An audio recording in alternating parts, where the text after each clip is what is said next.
Mozambique's president, Felipe Nyusi, says insurgents linked to the Islamic State have been forced out of the town of Palma. Armed attackers seized the northern town last month, killing dozens of people. More than 11,000 fled their homes, according to the UN. My wife and my son were in the house. The bandits reached my house, they went inside and killed them.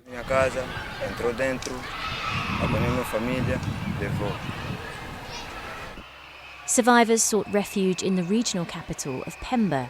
This sports facility has been turned into a reception centre for the displaced. They are highly traumatized by what they have seen, by what they have experienced, seeing their families, their friends being killed, seeing their houses being completely destroyed. The port of Palma lies close to a multi-billion-dollar liquid natural gas project viewed as crucial for the Mozambican economy.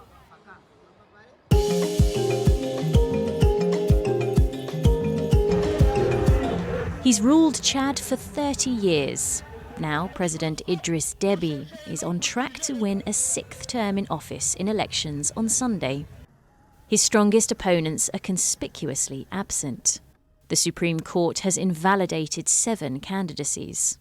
3 others will boycott the vote, denouncing violence against the opposition. One of them is Deby's historic rival, Saleh Kebzabo, whose supporters are bitter. I'm already 31 years old and soon Deby will have spent 31 years in power. It is too long. He must leave. Critics say the 6 opposition names on the ballot are a sham. Albert Pahimi Padake is a former prime minister, and Lidi Beasemda, the first female presidential candidate, was in government until 2019. But Deby's supporters are swift to emphasise the stability he's brought to the country. Right now we are at peace. Look at our neighbours. But Chad is peaceful. We only hope for peace. After seizing power in a coup in 1990, the incumbent established himself as an essential ally of the international community in the fight against the jihadists in the Sahel.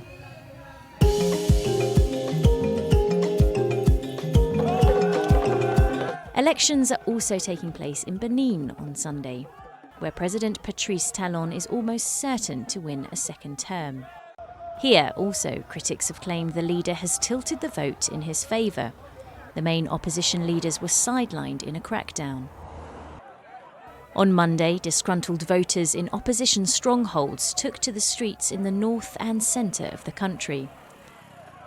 Security forces broke up a barricade that blocked the main highway south to the capital, Cotonou. At least 1 person died from gunshot wounds. But Talon's supporters praise his economic leadership.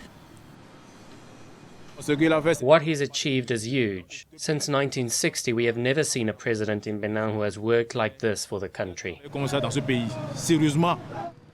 Some in Benin are critical that 2 unknown presidential candidates are their only alternative.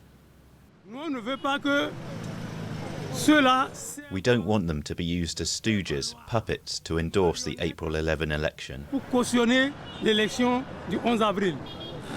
These will be the first elections without major opposition figures since Benin's return to multi-party democracy in 1990. More well-known opponents have either been exiled or barred altogether from running.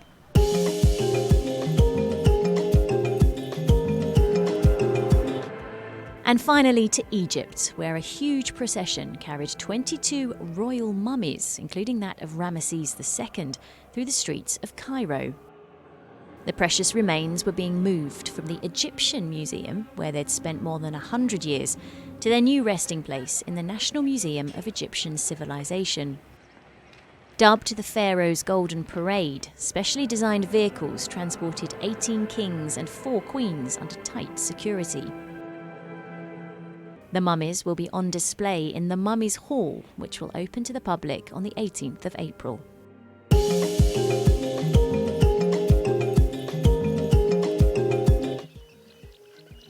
Tolstoy the elephant roams the southern Kenyan wilderness against the backdrop of Africa's highest peak, Mount Kilimanjaro.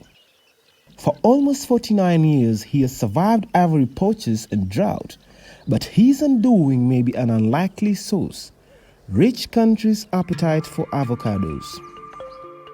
A tough war has erupted over a planned avocado farm spread over 180 acres near Amboseli National Park, where elephants and other wildlife graze. Environmental groups say it obstructs important migration routes for 2,000 elephants and could threaten their existence. There are 2 farms there, and both of them are exactly in the middle of a wildlife dispersal area. Some of this we have recorded, some of this area has been used by elephant as maternity. They come out of the back, outside the park, give birth there, and then they go back when the calf are good enough to walk.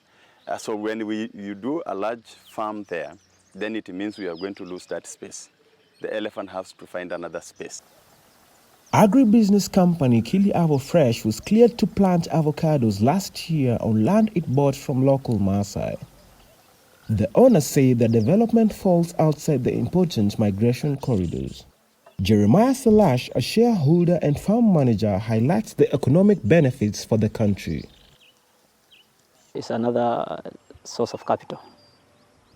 It's going to provide employment to the local and even beyond the locals. As many people in Nairobi or in city centers, they depend on agriculture. Global demand for avocados has boosted exports from Kenya. Profits rose by 33% to $127 million in the last crop year. But Kiliavo's massive development in this fragile ecosystem has sparked outcry. The elephants have less and less land on which to roam. Samuel Kaanki heads an association of almost 350 Maasai landowners who live around Kiliavo. He warns that other large-scale developers will jump in if Kiliavo goes ahead.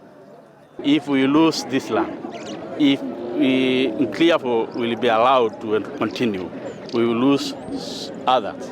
We have so many other people who are waiting.